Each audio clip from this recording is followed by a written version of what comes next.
Howdy, fellow football fans, and welcome back for another edition of the Far Out Football Podcast, brought to you by PTE Creative. As always, I am your host, Evan Davies, because this is your home for Far Out Football Takes.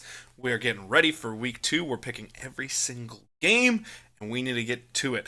We're continuing our season project and seeing how accurate am I as a game picks guy. Because, frankly, it's a really good exercise, especially if you want to gamble, so you should try it. We're going straight down to Miami for Buffalo at Miami to start picking our games. We're 10-6. Let's see where we go for the rest of the year. Like we said, Buffalo at Miami, Thursday Night Football on Amazon to start the Amazon slate. Very interesting matchup here. We saw a tale of two halves for both teams last week, where Buffalo was frankly getting the shit kicked out of him for a while and wasn't sewn up, and then Josh Allen threw on the cape, Superman style, and said, no, we're not losing this game, we're not dead yet. Took over in that second half, Buffalo with the win last week. Miami, last second field goal, they needed a unforced error, essentially, to get them to the win with the fumble by Travis Etienne last week. To me, this comes down to this. Miami's pass rush is still not great, especially with Bradley Chubb still out due to his injury last season. They don't have a consistent pass rush. What we saw last week was Josh Allen kind of taking over with his legs. He's going to get more time because that pass rush isn't really there for Miami, at least in my opinion. I want to see Josh Allen be able to use his receivers a little bit more. I'd like to see some involvement from Keon Coleman. I'd like to see some involvement from the tight end position there as well. I think they could do a lot with Dalton Kincaid, especially through the middle on some post routes and things of that nature. I'd love to see that from Buffalo, and that's where I am going. I'm picking Buffalo. Miami is favored 1.5, which is basically Vegas saying, if I had to pick, it's Miami. But Josh Allen's 11-2, I believe, against Miami in his career. I don't think that's going to change much this week. I'm picking Buffalo to win this game. Vegas be damned here. Vegas is usually right, but I'm not. I'm going against that one. I'm going Buffalo. We're going to get to our second game in just a second, but we're going to have a word. These messages, come back to it. I hear you guys are really liking PT Creative's content. And you know what? You should, because it's pretty rad. You may even want to support the channel even more. Well, there's a way you can do it and reward yourself. And that's by going to our Etsy shop. Head on over to PTE Creative's Etsy shop and you can find all kinds of cool merch like you see on screen. You may be watching some of our Pokemon themed content and going, I'd love some merch there. You can do that. You can even get our custom Fakemon stickers right there, or stickers of existing Pokemon, t-shirts, or mystery packs. But you may be saying, I don't know if Pokemon's maybe my vibe. You know what? That's fine, because we have all kinds of fun, snarky millennial content and sports-related things over at the Etsy shop as well. You maybe got some big bench warmer energy that you just got to spread with the world. Or maybe you just need to tell people that you hope both teams are having fun as they're playing, because it's just all about vibes to you, and you hate to see it. You'd hate to see it if you didn't get your merch. You can go get that merch right here, right now. Head on over to Etsy. Go to etsy.com/shop/PTE Creative and go get yourself some awesome merch and go support a local content creator in this community we call the internet. Hope y'all see some great merch coming soon from Etsy. Go to PT Creative on Etsy and get yourself some great merch. No! Alright, we're back, folks. Thank you for listening to those messages. Let's get to our second game of the week. That right there is in Baltimore as the Raiders take on the Baltimore Ravens as part of that first game slot on Sunday. Vegas traveling to Baltimore. This is an interesting, easy one for me. Baltimore's favored at 9.5. Vegas has a lot of faith in them to win big. I don't know if 9.5 is necessarily what I would like to be in this, but I am picking Baltimore in this game. Straight up. I think it's going to be a repeat of last week. You saw the Raiders defense did pretty well against Jim Harbaugh's Chargers in the first half. But eventually, the Chargers just ran them into the ground because the offense couldn't help the defense of Vegas. Gardner Minshew, Zamir White were not coming through. Minshew was not throwing well at all last week. This was kind of my concerns about going with Minshew as your starter in Vegas. Vegas clearly wanted to get a major upgrade, and they couldn't do it, so they settled for Gardner Minshew. I wouldn't be shocked if we keep getting these crazy scores if Aiden O'Connell comes in to kind of give them some life. You hope it's going to be more than the few shots that Davante Adams and Jacoby Myers always get in Vegas because they're talented players that are always going to see an opportunity. But I don't see Zamir White and company really grading down this clock to allow the Raiders to be successful against Baltimore long term. I could see after a quarter and a half of this game, it being 10-3, 6-3, something of that nature, where it's a low-scoring game and you go, oh, wow, Las Vegas has got a chance. But by the end of the second quarter, and especially in the third, I expect Baltimore to just run away with this one. Nobody can really compete with Lamar Jackson's speed right now at this moment, especially he's healthy, he's more explosive, he's faster now with some of that weight loss. I don't foresee the Raiders being able to stop that. I think they're going to really road grade them. Going Baltimore. And we're going to stick with the Raiders' opponent from last week. Follow them down to Carolina. We have the Chargers going down to Carolina. This is, frankly, some of that sad game to go finish with. I'm easily picking the Chargers. They're favored at 6.5. This is one of the 7 games this week. Vegas big spreads here of 6 points or more. I don't recall seeing a lot of that early games last year. Vegas is really showing you how they feel about teams in terms of the betting market, Vegas. What I see in the Chargers is a fundamentally sound team that's going to take advantage of your disadvantages. And slowly but surely, they eke their way to that win, and then they pushed that win against the Raiders to be far more successful. Carolina does not look season ready at all, and frankly, from play last week, Carolina looks like the worst team in the league. I may have to eat a lot of crow because I thought that was going to be New England. I thought with the offensive additions, the Carolina Panthers would look a lot better this year, and at least functional and competitive, and win a couple of games. I don't know if that's going to happen. That's a week 1 overreaction. From what we saw in New Orleans, it was straight bad. We saw a lot of good fundamental defense from the Chargers last week, and I think it's going to be more of the same. Pressure up the gut and on the sides from Bosa and Khalil Mack, both coming at Bryce Young. He's going to have to do a lot of blitz pickup, which I don't think he was doing super well last week. I'm hoping the accuracy comes back. He gets rid of that week 1 jitter where he was overthrowing a lot of balls. That's not something Bryce Young did a lot in college. That's why I loved Bryce Young coming out of college.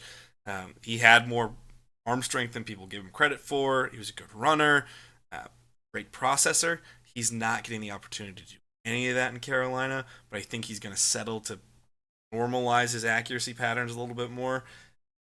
But I am taking the Chargers in this game straight up, and I think they win by at least a touchdown. I think this is a justified 6.5 here. If I was going to play a points betting game, this would be the game I'd be playing. We're going to move on. New Orleans is going to visit the Dallas Cowboys. The Saints coming off a 47-point win last week, 47-10 against Carolina. And the Cowboys really shut a lot of haters down last week, myself included. I did not foresee them going to Cleveland and winning that game. Granted, I didn't think Deshaun Watson was going to look like a high school quarterback trying to play last week. They did a really good job in neutralizing the pass rush of Myles Garrett, which was tremendous on their part. They still gave a few opportunities to the Cleveland defense, but overall they dominated that game. What I am very interested to see is if New Orleans is going to be able to continue their pattern from last week. They were high-flying, chucking the ball downfield, throwing in gadget plays at Taysom Hill, throwing a lot of exotic looks at that Carolina defense. That Carolina defense is nowhere near as good as the Dallas defense. I still think Dallas is I think Dallas right now is doing what Dallas always does. Get out to an early start, look really good, get everyone's hopes up, and then they always falter because that's what they do. However, it's early season Dallas. I think they're going to pull out. They have Dallas favored at 6.5. That might be rich if New Orleans is for real. The problem is it was against Carolina, so it doesn't feel for real. I'm not taking back any of my preseason thoughts of the Saints in terms of that I think it's time for them to die in this iteration of the Saints. The turnover is starting to happen. Last week felt like we're going to take advantage of a weak foe and show everyone we're not dead. What does this mean when they're against a real opponent? I'm taking Dallas. 6.5 might be rich if New Orleans is what they believe they are. I don't believe in that though. I'm picking New Orleans to lose this game. I'm taking Dallas for the win. 6.5, and I would take the points in this theoretically as well. And another game that I'm actually quite excited to get some insights into is Tampa at Detroit. The Buccaneers heading up north with Baker Mayfield to get that postseason rematch against the Detroit Lions. Here's an interesting one for me. Detroit is favored at 7. That's way too much. I undervalued Detroit a little bit, and I certainly undervalued Tampa based on their play last week. They were sewn up. They were very smart and diligent about what they were doing. They took care of business. It's one thing that I loved about Tampa last week was good teams take care of business. And a lot of good teams don't when they should. Great teams do that. I don't think Tampa's a great team, but they showed traits of that old great team that they had in which when an opponent was weak and they could put him away, they put him away. There is improvement on the defensive backfield for Detroit, but are they going to be able to contain Mike Evans and Chris Godwin with a hot streak Baker Mayfield? Is the question. I think the Detroit pass rush is going to have a little bit of a problem with Tampa, but I still think they're going to put far more pressure on Baker Mayfield than Washington did. Vita Vea is going to be vital in this game. You still saw glimpses of it in the Rams game with Detroit. It's pressure up the middle to attack Jared Goff. If he has pressure inside and he's flustered, he gets rid of the ball in very bad places. He throws picks. He throws bad balls. That's where drives go to die. Vita Vea is going to be vital to impacting Jared Goff and getting Tampa the ability to really play in this game. This is a true toss-up to me. I don't see where 7 points comes into play here. I think right now, I always pick an upset game. I'm taking Tampa. I think Detroit and the Rams showed they're pretty evenly matched last week. It's emotional, and you're coming off of playoff emotions, and you want to show that we can go win the Super Bowl, all that kind of energy going in through Detroit. Tampa wants to show that they're not the team that everyone believes they are, that they are still this great playoff team, and they're still the class of the NFC South. It's a lot closer game to me. I'm calling toss-up, and I am calling Tampa Bay for an upset victory here. And with that upset victory, I'm going to send you to this next message, and we're going to be right back going Indianapolis at my home team stadium at Lambeau Field, the Green Bay Packers. Stay tuned. Hey, you. Yeah, you. I'm talking to you. You trying to get your platform to grow? So am I. And I want to help you out. Let's help each other out. I'm trying a new thing on my podcast and all of my weekly content. I have content Monday through Saturday on YouTube, TikTok, Instagram, Spotify, all kinds of different platforms, and I want to help you grow as well. So now, if you like, comment, subscribe on this video, or follow wherever you may be, you may get a shout out in one of my next projects. That's what I'm going to try to do for you because you're a small-time creator just like me, and I want us both to grow. So like, comment, subscribe for more, follow wherever you can. Tell me a little bit about yourself, and I'll try to help you out as well by giving you a shout out. Let's go do this together. Peace. We're back. Thank you guys for coming back. Hope you enjoyed that message. I want to hear from all you small content creators, or all you just content creators. I shouldn't say small. Don't want to belittle you guys. Content creators there. It's hard to break some patterns there. Another pattern is hard to break is some optimism in Green Bay right now because we lost our boy Jordan Love. Indianapolis, favored at 3.5, is going to Green Bay to play a team still part of the slate on the 1 o'clock games, in which is wounded. We have a wounded Green Bay team. Everybody's healthy except the main cog and the main reason why there is hope in Green Bay is Jordan Love. I would be flabbergasted. I'm recording this afternoon on Wednesday. Technically speaking, Jordan Love has not been ruled out. He's going to be ruled out unless something miraculous happens. I am assuming we're getting Malik Willis as the starter in Green Bay this week. There's a lot of optimism in Green Bay thinking Jordan Love's going to come back before 6 weeks, possibly within 3. As a selfish fan, I would love to see that, especially since I will be at the home opener. Like I said, I want to see Jordan Love. I'm a supporter of Malik Willis. I think he's a great backup option. I don't want to see him starting when I have Jordan Love as my option as a starter. So, it's difficult. To me, I'm picking Indianapolis in this game. It pains me to say it as a Packer fan, especially for the home opener at Lambeau, which is always so fun and electric and exciting to be at. Indianapolis, wildly underrated going into this season. If you saw some of the throws Anthony Richardson made last week, you would be flabbergasted. The amount of raw talent and ability is there, and he was showing signs of development. Still got a little rough at times, but that team was ready to play offensively and defensively. They're sewn up. They're ready to go to make a playoff push. Green Bay, on the other hand, offense is ready to go. They need to start putting the nail in the coffin, especially in the red zone. They're having the same red zone problems that they had last season, which is they'd get close and they couldn't punch the ball in. Now is the difference between that mid-season team last year that was making a push, was getting better, but they couldn't finish a game. That happened in Atlanta. That happened in Pittsburgh last year. It happened with Tampa last year. They couldn't put the nail in the coffin when the opportunities came to do so. But all the pieces are there. This is a game that I would pick Green Bay in if they had Jordan Love. I don't believe they're going to have that. If they're going to have hope, it's going to be Josh Jacobs running the ball and a super impressive defensive performance from Green Bay. If that's going to be a Green Bay win, it's got to come there with a few chunk plays from Jayden Reed, Christian Watson. I think if they could find the right coverage matchups, going vertical with Jayden Reed, Dontavian Wicks, and Christian Watson, that could be the recipe for success. Malik Willis does have a large enough arm to go vertical. Get him outside the pocket, give him opportunities. That's an opportunity for Green Bay to at least level the playing field. I just don't think that's going to happen very well, especially with Malik Willis only being in this offense 3 weeks. It's just not great. We need to see more. I'm picking Indianapolis. The 3.5 points is more than fair. If this is a field goal game, I would be flabbergasted, and it would give me a lot of hope once Jordan's healthy that the Green Bay Packers are going to be able to succeed.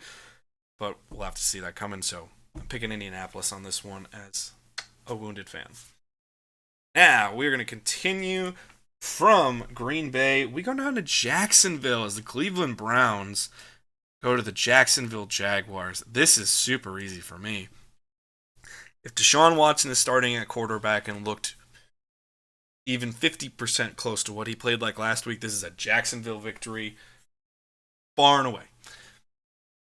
Jacksonville, similar problems to Green Bay. Can't put the nail in the coffin, self-inflicted wounds. It's just not great. They're favored at 3.5. I wouldn't touch the point spread here because I don't trust Jacksonville. The issue is I don't trust anything offensively in Cleveland because they have pieces. They have Amari Cooper. I like Jerome Ford. I like David Njoku. I'd like to see more production selfishly as a fantasy fan, even as that. They have a good little receiving core there. Their tackles, they're being monitored for health. I don't know if they're going to play or not. Deshaun Watson is the distributor of the ball. If he can't throw, it doesn't matter. Jacksonville has a few pass rushing pieces. They're going to be able to put a little bit of pressure on Deshaun Watson. If he cannot perform even at a competent level of NFL quarterback where he's just average, they're not going to win this game. I am going to take Jacksonville. It pains me for someone who would like the Browns fans to have a winner, and they have all the talent there. You got to hope Myles Garrett and company really just wreck shop, because offensively, until you make a change from Deshaun Watson, it's not going to happen. straight up just not going to happen. We're going to move forward. This should be, in my opinion, a blowout. San Francisco is going up to the fringes of the Great White North as they're going up to Minneapolis to play the Minnesota Vikings. Again, fringe of the Great White North. To me, what's going to be super interesting is this. How is Sam Darnold going to perform against a real defense and not the vestiges of a good defense in New York? New York has a better defense than people are going to give them credit for. However, when they have no offensive hub, they're going to get destroyed because they're going to hold up for a little bit and just point boat race you. That's what happened last week. They started out pretty well, and then it just went turnover after stupid play, and here we were. Minnesota destroyed the Giants. How's it going to work against San Francisco? I'm getting early reports. Yes, I am actually getting early reports that we're going to have McCaffrey on the IR. I wouldn't be shocked if that happens. I don't think that's as huge of a loss in some of the games San Francisco's going to have to play right now. It's more important to have Christian McCaffrey at the end of the season. Just sit him until he's ready. So IR is not horribly the worst decision to protect your team when you're as loaded as you are in San Francisco. They played extremely well against the Jets, flustered Aaron Rodgers. It was pretty much Garrett Wilson or nothing, except for that one broken play downfield to Allen Lazard, which that's Aaron Rodgers' best trait is his ability to be an opportunist and take advantage of a situation. San Francisco looked great. Jordan Morgan fit perfectly inside of that offense. No, Jordan Mason, my apologies. Jordan Morgan's in Green Bay. Jordan Mason, the running back, he fit in great for San Francisco. Did absolutely fine. San Francisco's favored at 6 points. I think that's a fair total. I would play with that point total as well. Unless some crazy plays happen where you're just getting breakoffs and breakaways from Jordan Addison and specifically Justin Jefferson, I don't foresee this game being crazy. Going San Francisco here, and I think it's not going to look great, and I think it's going to kill a little bit of the buzz of Minnesota right now. And from Minnesota, we're going over to the surprise team of Week 1.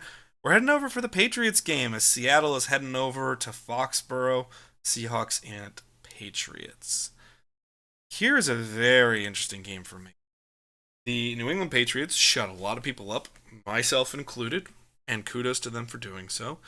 They have a defense that I did not expect to play super well. They played very well against the Bengals.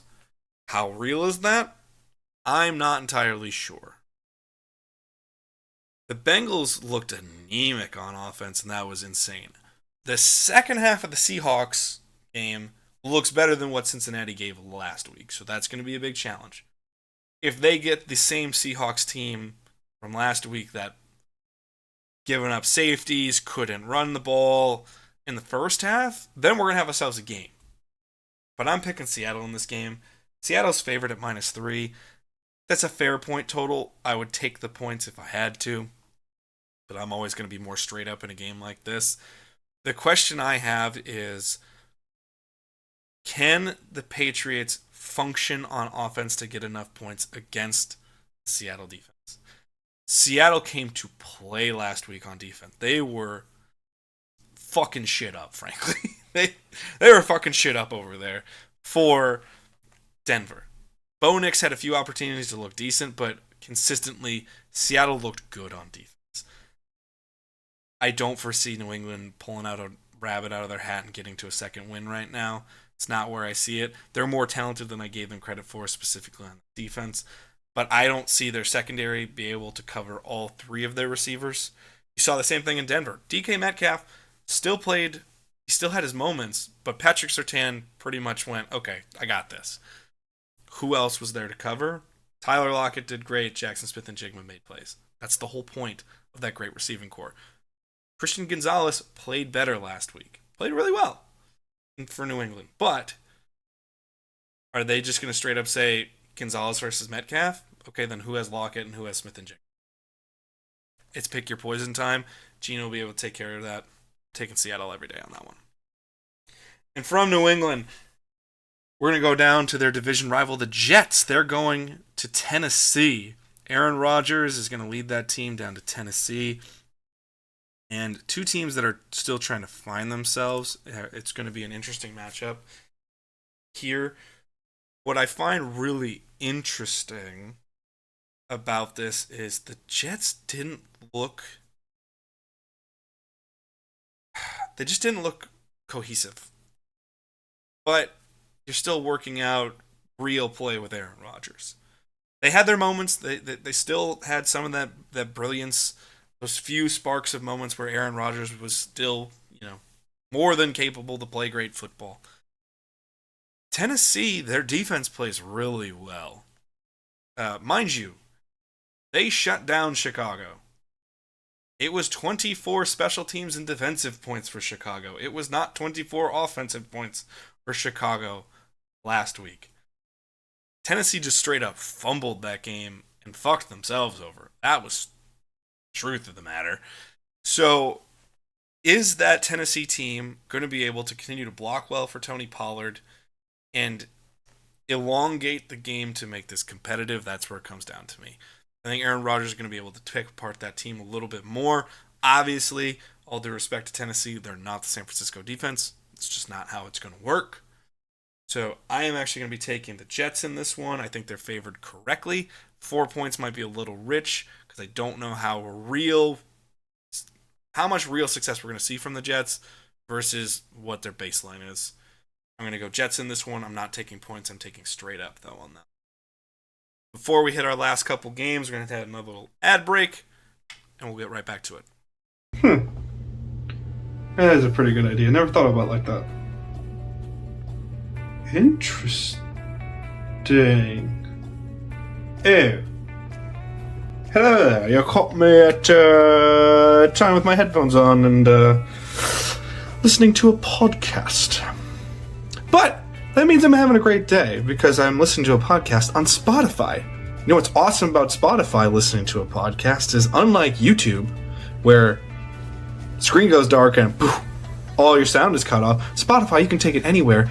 Just let it play and it'll play for you. Just like you can listen to all of these PT Creative awesome podcasts on Spotify anytime you like, right on the go. Far Out Football Podcast Monday and Thursday, The Onetta Show every Tuesday, which is tremendous, and you may be listening to right now, maybe not, I'm not sure.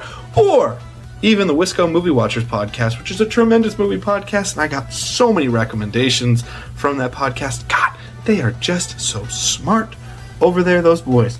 And the best part about it, when I'm listening to Spotify podcasts, man, I can just take it anywhere and I don't have to look at my phone. It's so good, it's even Dragon's Sword approved. Go check out our podcast, PTE Creative, on Spotify right now. And give us a star rating when you can. Peace! We're back, folks. And we're going to the NFC East, my friends, as we are going to be following the New York Giants, the G-Men, down to Washington to play the Commanders. The Commies, if you will. We have Washington favored at 2.5. That's not a rousing endorsement. That's just a non-belief in Daniel Jones. The likelihood of Daniel Jones throwing another pick six to fuck his team over is low. Even though the disturbing stat that he, since signing his contract extension, he's thrown more touchdown passes to the defense than he has his own team. My concerns are this. There was no real continuity on offense for the Giants. You saw little bits and pieces of Malik Neighbors, which was nice to see that more. I think it's going to be a lot easier against Washington than it was Minnesota's team, who has a complementary team of offense and defensive balance. Washington, jury's out. Who the fuck knows what they are right now? Dexter Lawrence and company are going to make it a lot more difficult in terms of straight up pass rush against Washington's line and Jaden Daniels. Question is, are they going to have the pieces in the back to compensate where Tampa did? You got Antoine Winfield, you got a lot of players down in Tampa that are great on the defensive backfield. You don't have that up in New York. You have a corner and a pass rush. That's great. I'm not taking that away from the Giants, but are you going to have the compensation pieces if Jaden Daniels rushes past your line? That's the big piece. This is a true toss-up game to me. I don't have the faith that Washington's magically just going to figure it out, but I wouldn't be shocked if we saw a big coming out party in that it's a roll out and win with speed and then take advantage of some shots downfield if you can do it. Giants, if they're going to win, it's got to be ball control and take advantage of Malik Neighbors' speed. If you can't do that, you're not going to win. That's just straight up fact.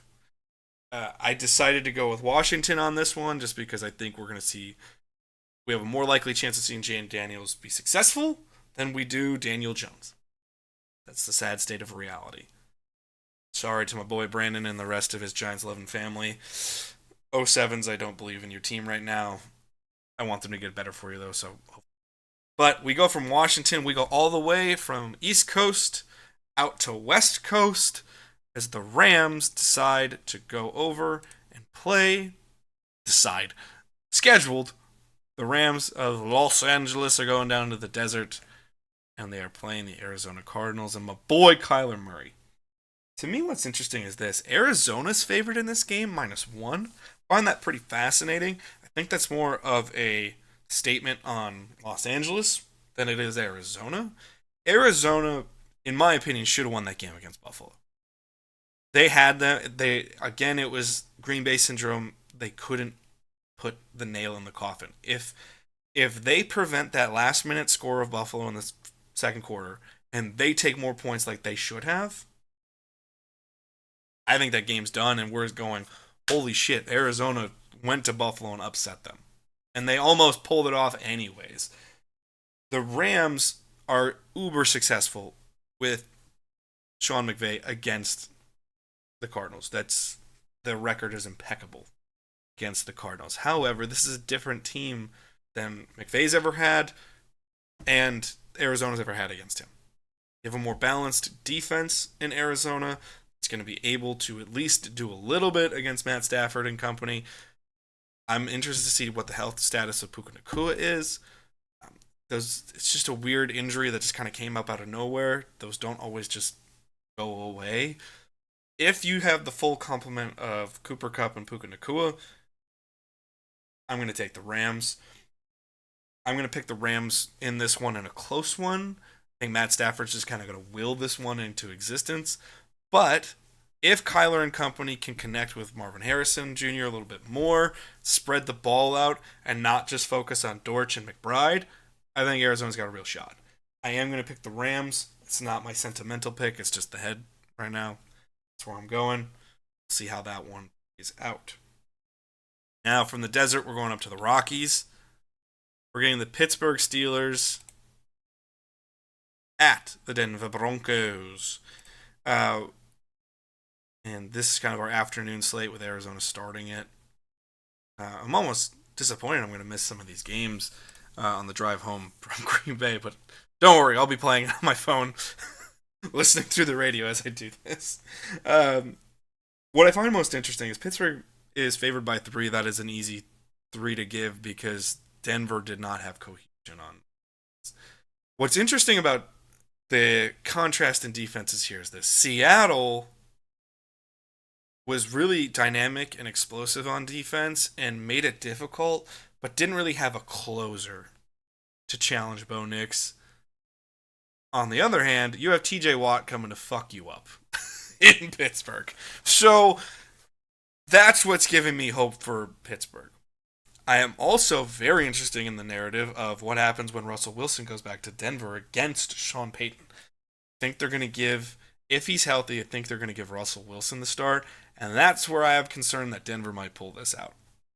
If they stick with Justin Fields, I think Denver's defense, you just have to avoid Patrick Surtain, and you'll be fine. That's really all Denver has. They have Patrick Surtain and Patrick Surtain. It's the same thing on offense. It's Courtland Sutton and Courtland Sutton. So you don't have a lot to work with. Pittsburgh can answer one issue on both their offense and defensive side of the ball. If I were going to pick this game, if Justin Fields is playing, I'm going to go 24-14. 24-14 Pittsburgh. If we get Russell Wilson, I'm going to go 21-20 Denver. He's going to come up just short enough. But I'm going to go Pittsburgh in this overall, and I'd take the points as well. I would do that. And another really exciting game that a lot of people were looking forward to, and I don't know if they are anymore. Cincinnati and the Cincinnati Bengals, if you will, are heading over to the defending Super Bowl champs home in Arrowhead. They're playing the Chiefs. This is supposed to be a big rivalry game. I don't believe it's that.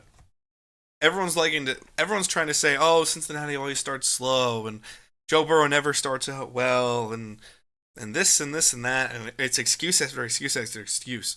Joe Burrow looked like trash last week. That's just the truth. He looked like shit. If they decide to go into Cincinnati, or Cincinnati decides to go into Kansas City and play like that, it's over. Done. Kaput.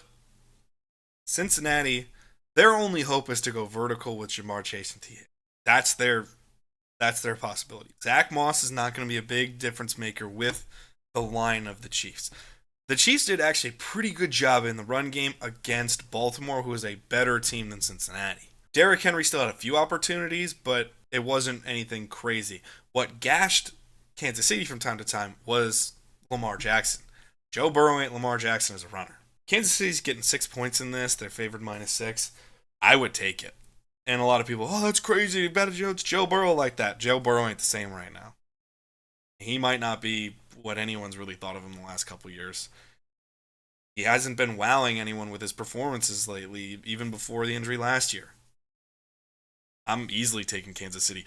Patrick Mahomes in Arrowhead with all the stupid narratives that somehow Joe Burrow's better than him or Joe Burrow has his number, which is fucking ridiculous. Like, that's such a stupid-ass fucking take. But nonetheless, you're giving me Patrick Mahomes with a super functional Kansas City offense that's ready to go with Xavier Worthy to stretch the field against a non-functioning Cincinnati Bengals team, possibly. Easy. I'm taking Kansas City, and I will take the points here. I'm easily taking it. Kansas City on that one. And on that crazy take that isn't crazy at all. Context with the mic. Not crazy at all. We're going to go to our final ad break of the day, and we're going to come back with Sunday Night Football and Monday Night Football predictions for you. Stay tuned. Hey, friends. I know you're enjoying this show, but we want to prime you for a new show. Go check out the weekly schedule over at PT Creative and find your new favorite podcast or show to watch. Monday and Thursday, you get the Far Out Football podcast with news, analysis, and notes of the NFL season, plus great projects during the off-season like draft analysis and what-if questions like what if the NFL expanded. Tuesday, go to the Onetta Show for absurd takes and fun all around. The topics in entertainment, gaming, movies, television, you name it, Onetta Show is going to talk about it. Wednesday, you can go check out the Pokemon Bliss and Oblivion project, in which new Pokemon are being designed every single week as we create the Halzari Fakemon region. Friday, it's kind of a fun, laid-back day over at PT Creative. You can go open some brand new Pokemon card packs, or get some new specials and seasonal content coming your way on a Friday. And finish your week out with the Wisco Movie Watchers podcast on Saturdays. Get great movie recommendations, learn some movie history, and just have a grand old time listening to some dialogue. It's going to be a whole heck of a lot of fun over on Saturdays, just like it is every single day over at PTE Creative. Go check out new podcasts, new content, new shows every single Monday through Saturday over at PTE Creative. Now enjoy the rest of your show. And we are back with our primetime games to end the week of week 2. We have the Chicago Bears in their surprise victory, come from behind victory, I should say, against the Texans in Houston for Sunday Night Football. Caleb Williams versus CJ Stroud. Stroud and the Texans are getting 6.5. -6.5, they're favored here. The way the Bears offense played, that's fair. This has to be a better performance for Caleb Williams to be a competition. The Bears are a good defense, don't get me wrong. Indianapolis has a good defense as well, though. And Houston continually found a way to stretch the field, stretch them thin, take advantage of their issues. Houston is a very good, consistent team. CJ Stroud is continuing to show up as the big-time quarterback that he's proving to be right now. Stroud leading that team in the home opener with a Texans team that believes they have true Super Bowl aspirations, and if they continue to play this way, they truly might. I'm taking that all day. I'm not taking the points, though, because I have faith that Caleb Williams is kind of going to get it together a little bit more. He's getting used to NFL speed, but he was just wildly inaccurate, far more inaccurate than he ever is pretty much in all of his football career. DJ Moore is going to be a little bit more of a factor. Keenan Allen's going to be a little bit more of a factor. I want to see them use their 3 receivers to make this competitive. That's the biggest thing here. If I was going to pick it, I'm going to go 24-17 Houston. However, I still wouldn't take that point spread even if I believe that's the score, because it's just a little too much if I believe Caleb Williams is going to go take a big step this game. This really comes down to if Caleb Williams is functional. If he's not, Chicago's not winning this game. They're going to go 1-1, and Houston's going to start looking like a Super Bowl favorite for good reason. That's fair. And our final game to cover on today's show, the Atlanta Falcons, that were utterly anemic and proved everybody wrong in their week 1, are heading to Philadelphia, who proved me wrong, for Monday Night Football, my former town of residence. This is incredibly easy. Kirk Cousins, if he is not healthy and he's going to play like this, they have no shot. They probably had no shot at all anyways. If you have Philly favored 6.5, I would definitely take those points. Philly with Saquon Barkley is a different team. It takes so much pressure off of Jalen Hurts. It takes so much pressure off that receiving core and allows them to be far more dynamic and explosive because it doesn't have to be all on them. I'm interested to see what happens when a team has a good run defense and forces that back into Philly's face a little bit more. But until I see that, unfortunately, my ideas of collapse may not be true in Philly, which pains me because, fuck Philly. But truth is truth right now. They're running great. They're running really, really well. Their defense is still susceptible, but Atlanta's not in a place to take advantage of that. This is an easy game. This is going to be, in my opinion, a train wreck. I'm thinking like 30-13. I'd certainly take the points here. Philly easily over Atlanta. Atlanta, you got to get it together. Otherwise, you're going to continue to have no hope, which is the saddest part. But that is our overall predictions for week 2 this weekend. I hope everyone enjoys the games. Continue to check out PT Creative for a lot more fun. If you want to stay in touch, even during Football Sunday, we're on Threads now, which you can see on our socials. A lot of fun there. You're going to get a couple messages during the game. I'll even try to give you a little Lambo report while I'm there, as long as I can pull myself out of potential sadness and depression of not seeing Jordan Love, but we'll see. But you can check us out all kinds of places. Check out the Etsy shop and everywhere else that you can find PT Creative content. I hope you guys have a great day and enjoy your football watching experience. Peace, love, and hugs to you all. Goodbye.